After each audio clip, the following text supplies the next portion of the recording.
Okay. Justice Court.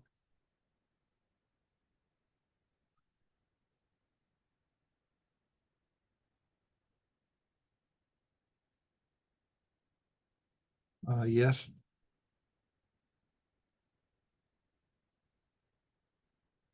Go ahead.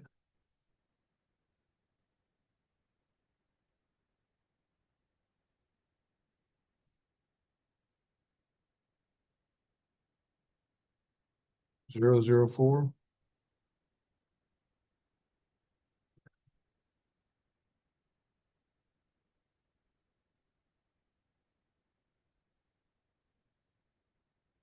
Yes. And what is the question?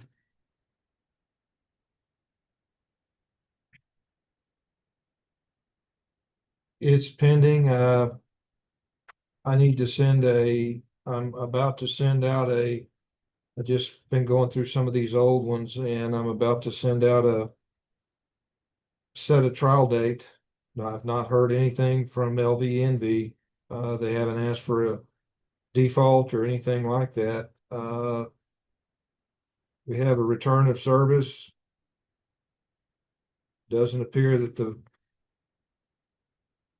yes, defendant has not answered, so they need to probably ask for a default. Okay.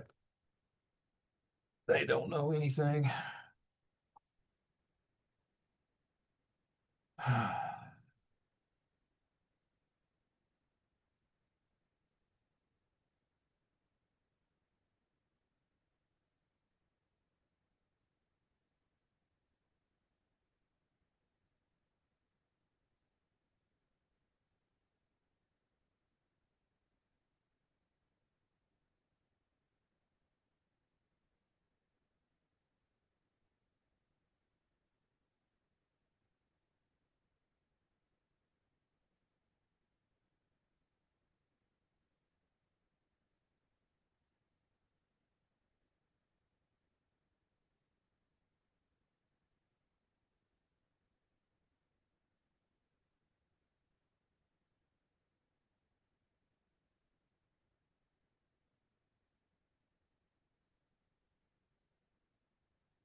Hey,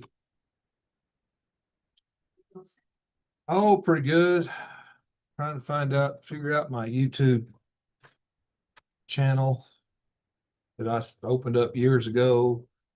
Uh, I guess I did it back when, I don't know when I did it. Probably when we had COVID. Anyway, I'm trying to figure this stupid thing out. I don't even know if it's me or not. Not sure. I sure wouldn't know anything about it. Uh, yeah, I'm trying to, can't hardly see it over there. There. These dang lights are so bright. I had Quentin in here the other day and he said, all you gotta do is put a dimmer on that switch. Well, yeah, I said, well, he said they wouldn't let us do that because they're worried about, I don't know, energy savings or something. well, that was safe for. That's what I thought too. I said, well, I might have y'all come put a dimmer on this dang thing. I put some little deals up here because it's not so bright over on top of me. But if it's afternoon and sun's lights shining pretty good, I just turn the light off. Yeah, we need another light or two in our office over there. Kind of dark. Yeah, he says you're gonna put another one across there, because when you are on the computer, the light's at your back, and, Oh, yeah. and I don't know where the keys are, so I gotta look at them. Yeah. So sometimes I'll kind of turn sideways and slide it to the side, where I can see it. Yeah. So I pretty much only use 2 fingers. Sometimes 3 or 4, but Yeah. should have taken typing in school is what I should have done. Yeah. I took typing in 7th grade. Did it help? And when I went to work in my late 20s, probably early 30s, I had to start typing again. Well, it came back to me. I was able to reteach myself because it's 7th grade. I mean, it's not like I was a great typer ever, but I knew where everything was and how to put, and once I kind of got situated and your home keys and stuff, you start practicing. Home keys. Yeah, where you put your fingers at, I can't even tell you where. I can just tell you how by looking. Yeah. ASDF, JKL. That's where you start. Everything works off that. I mean, I'm just saying, 20 years later, how in the world did you pull that back up? It's kind of like the old saying, riding a bike. Uh-huh. Once it stuck in my brain, I guess I was able to retrieve it. That's what I need to do. I need to take a typing class. Yeah. It's not that hard. I mean, it's not.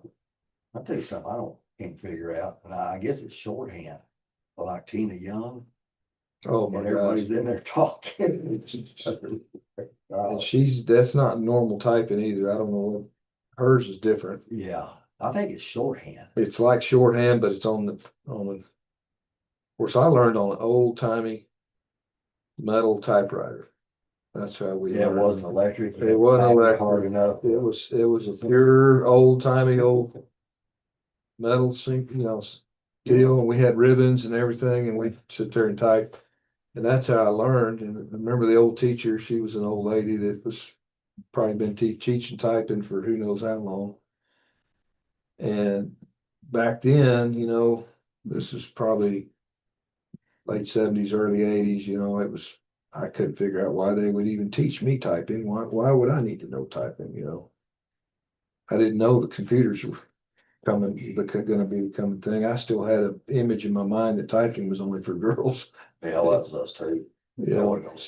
Secretaries and stuff, I didn't even know typing.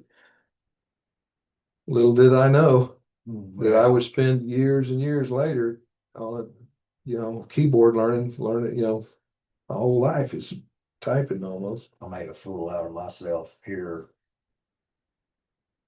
What, last year? Anyway, we had a class reunion. You have to go back that far? Yeah. I don't have to go. I can usually just look last couple of weeks or a month ago, I don't have to go back too far usually. We, well, they were gonna let us take a tour through the school. See how it changed over the last 49 years. And so, we're standing there in the hallway. Well, down this hallway and through these doors, and there's a breezeway, and the other doors where the typing class was. So I'm standing there, and principal and his wife was one that was gonna take us around, show us stuff. So I'm sitting there, and Tina's standing there. I look down there and I go, is the typing class still down there? And they said, well, it's computers now, it's not typing. And I thought, well, I guess there probably hasn't been a typing machine, a typewriter in there in years. But what was weird about it was when we went in there, He's not even here yet. went into the wood shop, and the wood shop just about looked like it did when I took wood shop. Same deal. And so Tina and Aaron was, with me, I walked over to that radial arm saw, and unscrewed it, and I said, I haven't pulled that out and back in 49 years. It's still here. Still working. Yeah. I remember after the metal typewriter, of course, they had those electronic typewriters, and they were the hot rage, And that little ball. Yeah. One of my distant kinfolks invented that. Really? Yeah. Already made them rich. Yeah. Yeah. He lived in Valley Spring. Yeah. They don't use it anymore though. No. But yeah, that thing, and I remember watching some people type that were really good. This one lady, and when she finished typing, it would keep going. It was trying to catch up, but she was so fast, she just, and she'd stop, and it was just a delay that she was. That's fast. She was one of these typing 100 words a minute or something, or 100 and something words a minute. So she'd sit there, and when she stopped, that thing kept typing. There was a girl like that worked at the PD in Odessa. You could be talking to her, and she would write down or type down what you were talking. Speaking about whatever it was, but she'd catch every word when you just normal conversation. Man, she was fast. My brain doesn't work that quick. No, mine don't either. I don't see how she did it. There's an old movie I really like. I'm trying to, if I can remember. Oh, it's called Teacher's Pet. And it's an old Clark Gable, oldie, Clark Gable and Doris Day. And Doris Day sings in, of course, she sings in everything she's in, but she's kind of, her and Clark Gable kind of hit up a relationship. Well, he's a editor for a big newspaper, and he came up the hard way through this is in New York, and he came up the hard knocks way, just basically being a paper boy and working his way up, no education, never gone to college or anything. And he decides she writes a real negative article about the uneducated editors and stuff that are in the journalistic business, and they're just a bunch of old dinosaurs and stuff. And so he got real mad about it and went and took her college night course, but didn't say who he was. He used an alias. And so she's teaching the course, and of course, it's a modernized, you know, you need to be educated to be a good journalist, good reporter. So he goes in and they're all writing articles and she gives them the basic facts of what had happened and here you need to write this article. And so they're all working real hard on it. Well, he had his done like that, you know. And she goes back there and she says, I can't hardly believe that you've already done that. Are you, uh, you know, did you really do that? You know, and she's asking about his typing and everything. And he goes, oh, just, you know, on back kind of a deal. And, so he starts writing the article again. And all of a sudden you see that, of course, they're not showing Clark Gable, they're just showing the hands. Right. And I mean, he's going, I mean, like 9-0. It just, It's just two I'm fingers. doing just two fingers. Whoever was doing it was super good at hunting and pecking. I mean, they were like, and that dang thing was just zipping through there. And she was like, what the heck? Of course, she wrote the best article she'd ever seen in her life. Short, sweet, to the point, real succinct. And at the end of the day, she figured out he wasn't just a normal student, you know. He was a little different. You know, he was actually the editor of the New York Times or something like that. It's a pretty cute movie if you call Teacher's Pet. It's a good one. Okay. Well, it came out in the 40s. Yeah, probably 40s. Back when Clark Gable was the thing, you know, when he was the Brad Pitt of that day. Probably before you know, he flew a plane in the war in World War II, so it'd have been before. I tell you, somebody that was a war hero that you wouldn't think of, and I heard a deal about him. I mean, this guy was good. He was smart. He was just the all around guy, you know, and that was a Rod Serling. Oh yeah, yeah. A bunch of those guys did. Yeah. Uh, you know, Clark Gable was he really was like the Brad Pitt of his time, and he flew 18 or 20 missions over Germany. His wife was also a very famous actress, and she got killed. She was entertaining troops and went down in a plane and got killed.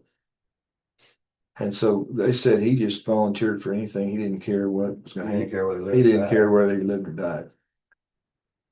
Lumbar, something. Anyway, she was I could look it up, but she was famous too. But anyway, he just started flying missions. He did put me on whatever mission he wanted to. Jimmy Stewart. Yeah, He flew a bunch of missions. He was a pilot.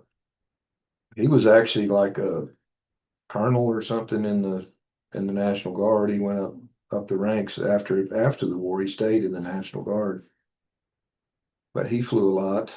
A bunch of if you look at a list of there are a bunch of A-listers that flew.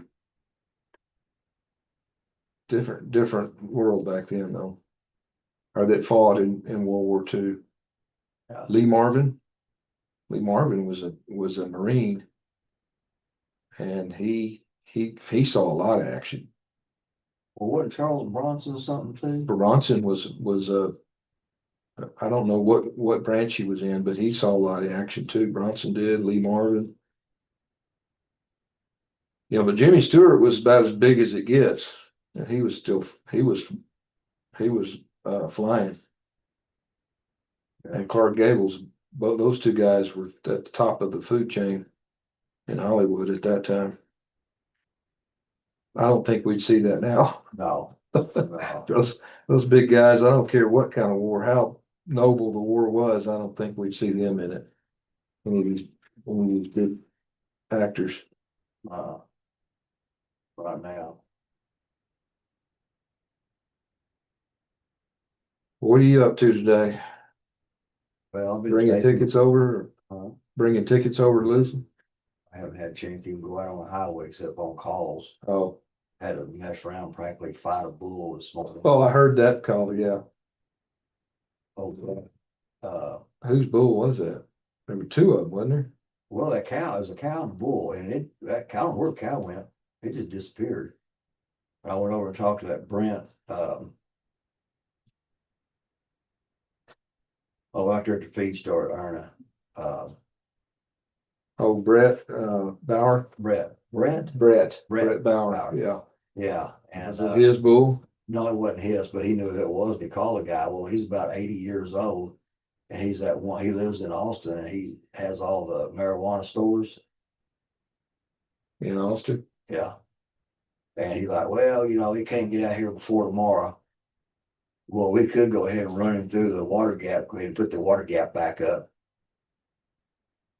Well, all the water gap ain't even there. I mean, it ain't like it fell over and he just There is pumped no, it back up. So, and that's on that Leon Creek. which that's rough country too over there. Oh yeah, especially with that bridge. I mean, you just couldn't get. Finally, well, the bull wouldn't go down. He just wouldn't go down there. And I tried, and I tried, and I tried, and then that bull just decided to go across the road. Well, you can't just get out there and kick him back across, and he'd charge you. Oh, he was kind of bad. Oh yeah, oh Brett, he should have said he can clear a guardrail pretty fast. He can move, He huh? can, but he won't. What he needs to, he can move. And so we finally decided we we're going to run it down the bar ditch to his dad's gate. But before we got there, he went into a hole, like there wasn't a fence. It wasn't a hole in the fence. There was a gap in the fence. And so he went in there. I thought, well, if you wanted to get him out, you couldn't. And so he's off the road. That's good enough. I've been out there. Was he back in his place or another place? At some other place, I think. So who cares? He's off the road. He's off the road. And I had my lights on and people would come through there and not even slow down. I couldn't believe it. I thought, go ahead and hit him. 29 West is dangerous.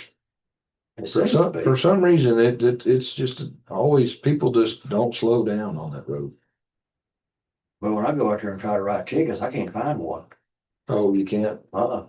Well, I mean, there's hardly any place to pull over. I mean, it's hard. No, but that's okay. I mean, I'll get on the other side of the car, and stand in the bar ditch. Mm-hmm. But it just, I'll go out there a little ways, about a mile past Grit, and sit out there. Nothing. I mean, I have written some tickets, but I mean, you Not can't that. go out there counting them getting them. Mm-hmm. But now, the reason I came here to talk to you is Aaron, that grandson of ours. I think he got himself a couple of too many tickets, Uh-oh. and he may be on the verge of getting his license suspended. So he didn't know what to do. But he has to do it in the county that he lives in. So he's going to wind up here. So I didn't know what to tell him. He had 2 tickets that were out. He got a warrant on one of them. He said, well, I was on the road, singing. And I said, you know how to use that phone. You're on it all the time. I said, all you got to do is call. Where's he live? With me. Oh, he does. Monty Talk. And when he's there, he's always gone. I think next week he's going to Memphis. Been up into Chicago, New York. They sang their way up there. What's the name of his band? I don't know. Aaron Scott, or what's his last name? McBee. McBee. Aaron McBee. It's not our kind of music. Oh, it's not. No. No. I won't listen to it. And but he said the last one he had was Abilene. He said it was sold out. They was at Plano, I think, the week before. He said it wasn't sold out, but there's about 600 people there. And he said that he's fixing to go to Cristobal. He'll end up being in Marble Falls, Broken Bow, Oklahoma. He fired his drummer, but he's already got another one. And then he had a guitar guy quit. He said, we can do without him until I do get somebody else. He said, that's not life or death. So anyway, he's got all these places to go. And I said, well, you may have to, get one of them other guys to drive for you for a while. But like, I guess I don't know, he got a letter or something. Did you get a letter? I don't know, but he said something about they might suspend it for 3 months or something like that. Yeah. Well, he needs to, if he looks on that letter, it's probably from DPS. They'll tell him either to fax or call or email or send the letter back. And then he can ask for an administrative hearing. Okay. Somebody told him that if he got an administrative hearing, that they might give him like probation or something. They probably, there's a chance they will. But it's kind of, I almost just host the meeting. I don't really, I mean, yeah, I sign the paperwork, but I pretty much have to rubber stamp what DPS does. I mean, Yeah.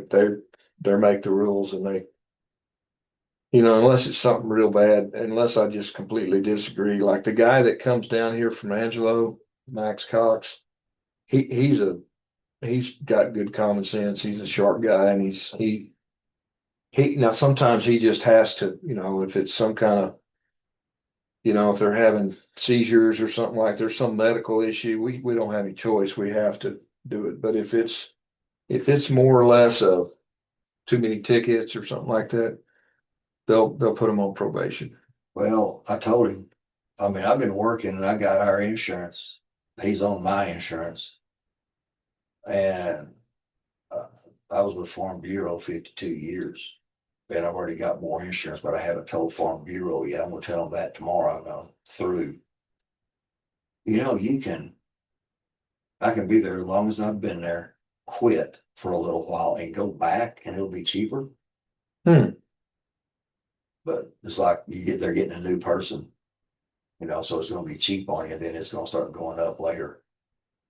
And a lot of people are saying, well, you really need to change insurances about every 2 years. Well, I didn't want to change because I've been with them for so long, but you're still just a number. It don't mean squat to them. So it don't bother me now to quit. But anyway, I told him, I said, and I didn't, of course, he ain't gonna tell me about the ticket. He just, takes care of himself. But he came and talked to me about this. I don't know what to do on this now. I bet you $1. He hadn't done driver safety or anything like that. He probably just pays the tickets. Yeah. And he could do driver safety and he could do deferred. He could do deferred. I mean, hey, Lucy, can you do deferred just once or can keep doing it? I think they can. I think they just keep doing it. Deferred costs more, but it'll keep it if he's He said, I'll be ready. Yeah, if he does deferred, it's here we charge $334, 90-day probation. And at the end of 90 days, if he doesn't have any other tickets, it's dismissed. But you gotta follow up on it. You gotta sign paperwork and do an affidavit. I mean, you kind of gotta do some stuff. You gotta jump through some hoops. And the same with the driver safety. I mean, he could do that once a year. But he could manage that. In other words, if he's getting a ticket here and there and he uses driver safety once a year or uses deferred, he'll be all right. But it sounds like it's already past that point now. Yeah, it is. I'm pretty sure. But if he gets another ticket, he needs to do deferred Okay, I'll tell him. or driver safety. It doesn't sound like driver safety is going to be a big option for him because he's. Yes, ma'am.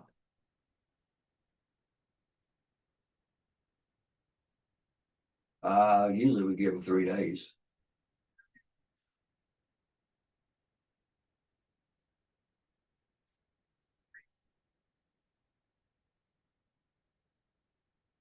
Okay, usually if it's something like that, we might not worry about it. It's just the one sitting there, we don't know anything about it. Okay. Does he need to talk to me or?